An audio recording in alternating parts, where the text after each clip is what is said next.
নমস্কাৰ সকলোকে। আজি মই লৈ আহিছোঁ মিক্স ভেজ বুলি ক'ব পাৰি, ঠিক আছে। চব মিক্স কৰি কিনে আজি এখন চব্জি বনাম মই। আলুখিনি ফ্ৰাই কৰি ল'লোঁ, তাৰপিছত লৈছোঁ মই ফুলকবি এনেদৰে মই ফ্ৰাই কৰি ল'ম। তাৰপিছত মই দিলোঁ গাজৰ। ফুলকবিখিনি ফ্ৰাই হৈ গ'ল, এতিয়া আমি দিম গাজৰখিনি ধুনীয়াকৈ ফ্ৰাই কৰি ল'ব লাগিব। তাৰপিছত আমি তাৰপিছত ডিমকেইটা দিম। এতিয়া ভালকৈ ফ্ৰাই হৈ গ'ল, ডিমখিনিও মই উলিয়াই ল'লোঁ। হৈ গ'ল চব ৰেডি। মই লৈছোঁ ইয়াতে 4বিধ, হয়নে? ফুলকবি, আলু, গাজৰ, ডিম। তো এতিয়া মই পিঁয়াজ দিলোঁ, তেজপাত দিলোঁ, অকণমান জিৰা দিছোঁ। মই ইয়াতে নহৰু, আদা, জলকীয়া পিচি থৈছিলোঁ তাতে দিলোঁ।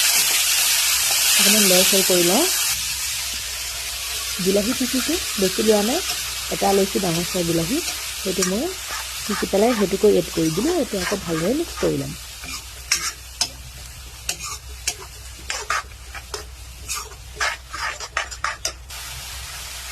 নিমখ দিলোঁ,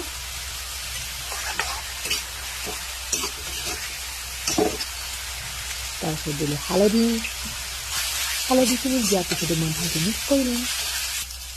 হৈ গ'ল মই ভাজা ধুনীয়াকৈ। এতিয়া অকণমান পানী দি ভালদৰে এনেকৈ মিক্স কৰি ল'ম।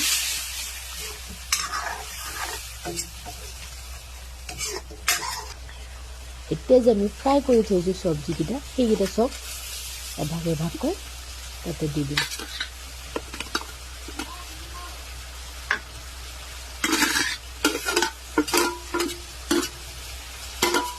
ভালকৈ এনেকুৱা দি অকণমান মিক্স কৰি ল'ম। বেছি পানী মই দিয়া নাই, যিহেতু অকণমান গ্ৰেভি টাইপ থ'ম, ইমান জুলীয়া নথওঁ। তাৰপিছত এতিয়া মই ঢাকনি দি থৈ দিম মই 5 মিনিটমান।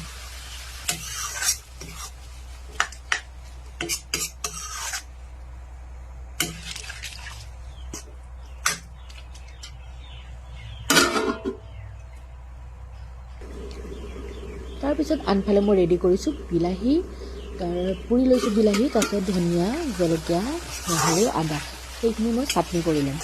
সেইখিনি চাটনি হৈ থকা মানে এইখিনি চব্জিখিনি দেখিছে পানীটো শুকালে, ঠিক আছে। চ' আমাৰ চব্জি ৰেডি হৈ গ'ল। মই লৈছোঁ আলু পিটিকা, দালি মই ওলকবি দি বনাইছোঁ, অমলেট লৈছোঁ আৰু চাটনিটো যিহেতু দেখিলে আপোনালোকে। চ' আজিৰ খানা এনেদৰে খাওঁ। নেক্সট ভিডিঅ'ত আকৌ লগ পাম।